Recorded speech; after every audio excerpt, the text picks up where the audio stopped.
Cerita Datu Tahuna, Sang Pengering Lautan.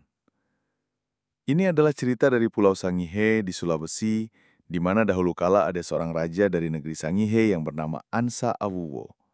Raja ini sangat sakti dan pemberani, namun ia juga seorang pemimpin yang bijaksana. Suatu ketika, Raja Ansa Awuwo berjalan-jalan di pantai dengan pengawal pribadinya yang bernama Bahwa. Mereka berdua menyusuri pantai sampai ke sebelah Tanjung Tahuna, dan tibalah pada satu tempat yaitu teluk yang luas dan indah. Teluk itu memiliki laut yang dalam dan karang yang indah. Akan tetapi tempat itu tidak dapat dihuni oleh manusia karena lautnya sangat dalam. Maka di dalam hati sang raja memiliki keinginan agar kelak tempat itu suatu saat dapatlah dihuni oleh keturunannya. Akhirnya sang raja atau Datu Ansa Awuwu ini melihat ke langit dan berdoa sambil memegang segenggam pasir.